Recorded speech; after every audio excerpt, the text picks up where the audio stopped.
Hello, fight fans. Welcome to Busy World. I'm right here again with Rafa Dawkins, Combat Sports Radio Man. So, let's talk about Hugh Fury. He had a very good win last weekend, or last Saturday, I ever want to say it. Yes. Against a guy no one really knows, goes by the name of Chris Norad. Okay, after that, the post-fight interview is that Peter Fury stated that if water fight can't get made, according to the IFA, interview he did with I don't know, that's not Umar Fife, Umar, that's not Logan Cassius, that was someone else, I don't know. IFA, they are a huge platform right now, man. So the title, as you can see right now, says if water can get Joshua, we will take it, says Peter Fury on Hugh Fury. Talks about AJ Ruiz, water, and matcha sheets. So, bro, what are your thoughts about Hugh Fury as a fighter? And what do you think is the future holds for the guy? Young man, 24 years old. Yes. Well, Hughie Fury. My problem with Hughie Fury is that yes, he's a skilled fighter, no question about it. He's a skilled fighter, but his career appears to be mismanaged. I mean, 1 minute he's fighting a top 10 guy in Kubrat Pulev, and then the next minute he's fighting a 371 ranked guy in Chris Norad. Chris Norad, who, I mean, I have to be honest, it doesn't even look like he trained for the fight. Look like he came straight from the bar room. Sorry to be so blunt, but that's how it looks. Well, that guy is the chains of Ali, the chains of Ali. well, I mean, Chris Norad, he looks like he just come straight from the pub. I don't even know if he trained for the fight, to be honest. The condition he looked in, no, sorry, it doesn't look like somebody you trained 12 weeks for a fight. No way, no how.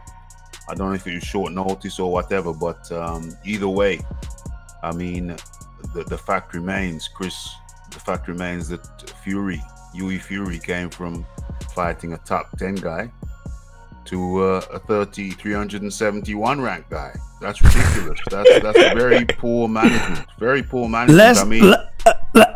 Let's not criticize the shades of Ali, man. the shades of Ali. Well, I mean, I'm more criticizing his opponent, or his management for selecting such a low-ranking guy. I mean, what does that do? What does that do for Hughie Fury's career? Does it move him up the rankings? No. What it's done is having people say, "What the hell was that? What the heck was that?" So he hasn't done anything. He's left him. He's right where he was before. Maybe it's giving him a confidence booster, but how much confidence boost can you get from fighting a 371 ranked guy? That's the reality of the situation. I mean, if you'd afford somebody, if you want a lighter touch, fair enough, go for somebody who's 100 ranked, or worse still, maybe 150. I don't know, but Fury's career is just so up and down in his opponent selection. I don't think he's doing himself any favors whatsoever.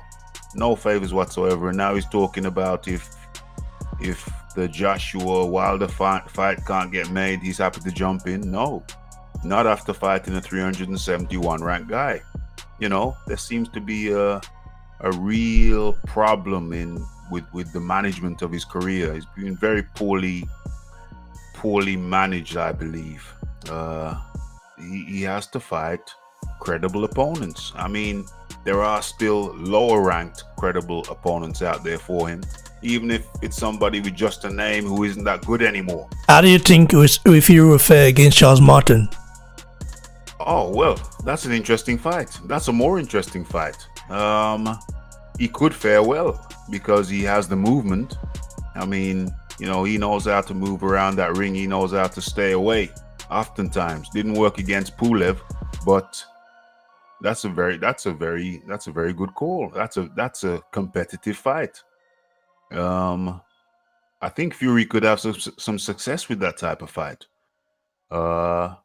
But then I suppose people are gonna say, well, who is Hughie Fury? Why should I fight him? So Well, he has the name.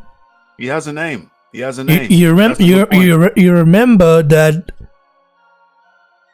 And there was a time when Joshua wanted to actually fight Hughie Fury, and they offered them the sum of £100,000.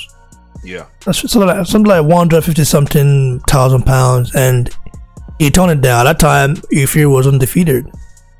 You know, and yeah, and Tyson Fury didn't actually like the idea of his cousin fighting Joshua. I mean, that time Peter Fury and Tyson Fury were in good terms, but now they fell off. What actually happened? Why? No, I mean, Peter Fury don't mention Tyson Fury's name anymore. No. Well, Peter Fury is the uncle of Tyson Fury. Yeah, and he trained them. Well, yeah, they were training. You know, Tyson was training in Peter Fury's gym along with Hughie, but something happened along the way.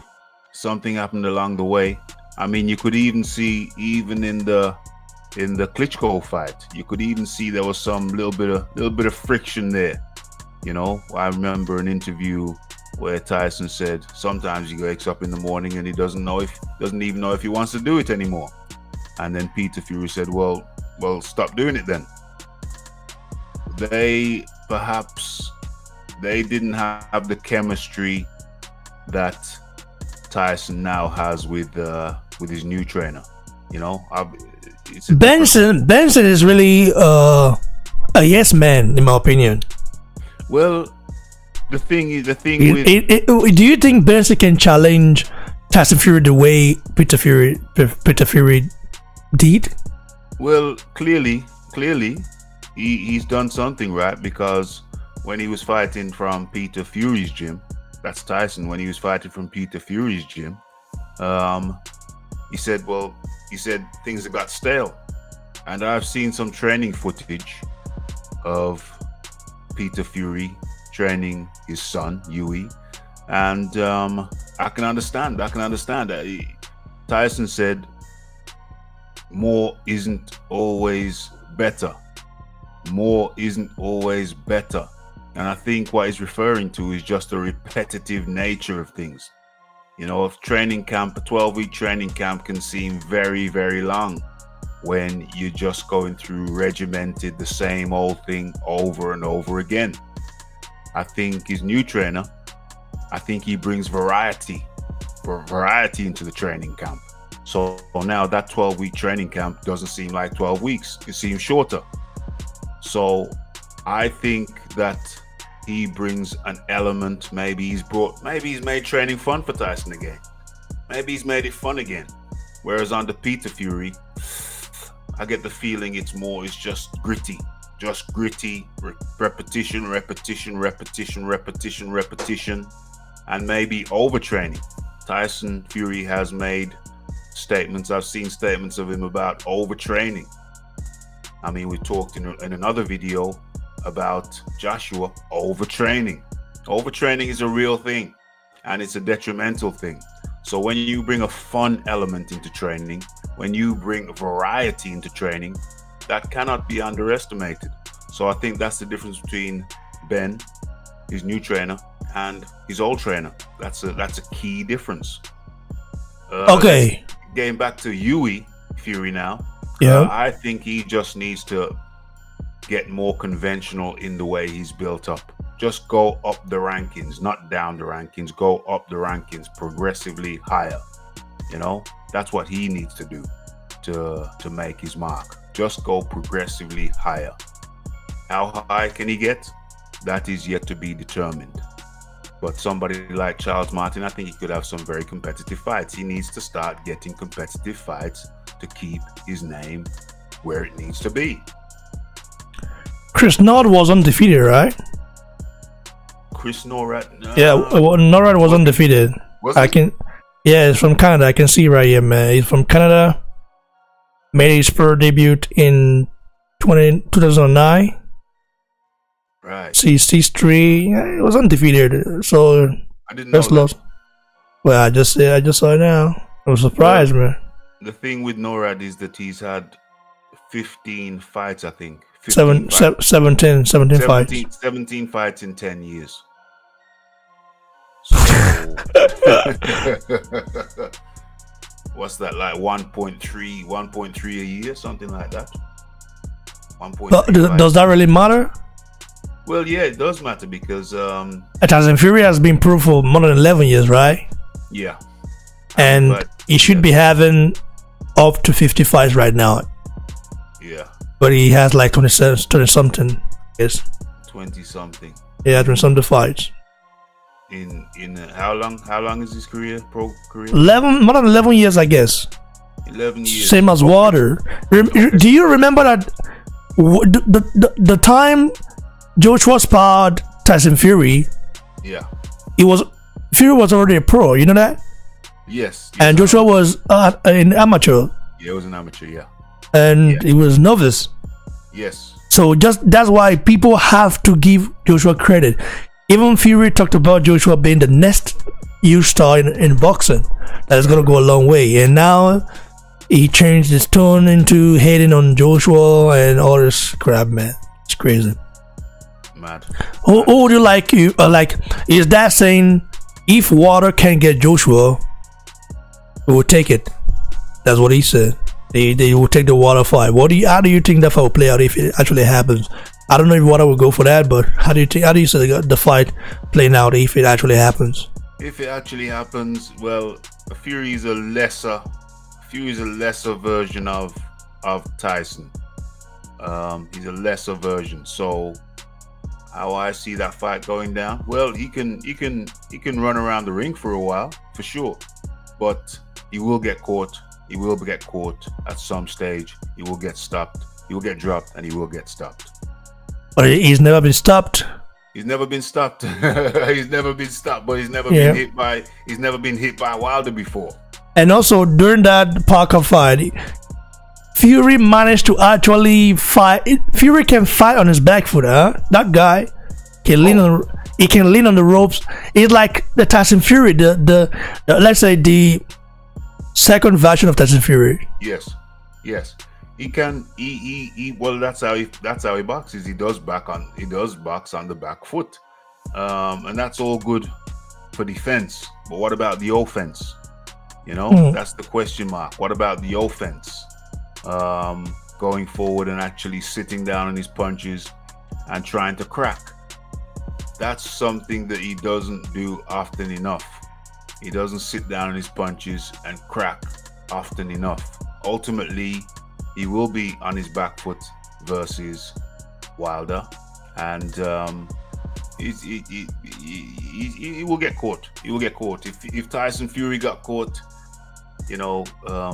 I totally expect Hughie Fury to get caught. Yeah, guys, that's it. You're right, bro. So that'll be a very solid fight, but maybe Water can manage to not be able to land on Fury. Who knows? The chance of Ali, man. Well, I know where my money's going. Oh, cool. Right, bro. Thanks for giving your inside thoughts on the issue, on the topic. So, guys, you enjoyed this? Click that damn like button right now, man. I beg. I'm not support now. I beg. I'm not beg now. Go support Raphael Dawkins Combat Radio spots, yeah? No, it's just Raphael Dawkins Combat Radio. Okay, sorry. I thought it's 78 Sports. 78 Sports TV, Blue Boss Plus TV, this TV, and lots of TV. So, yeah. Raphael Dawkins Combat Radio, right? Excellent. Okay, nice. So, subscribe as well to Boxing Blog Center. Already. I'm right here giving you guys the real deal, man, with the boss, Raphael Dawkins, man. So, 100%. Go subscribe to my other YouTube channel that will be launching very soon. That's it right here. You can see it. Cheers, guys. Stay blessed. Be right back.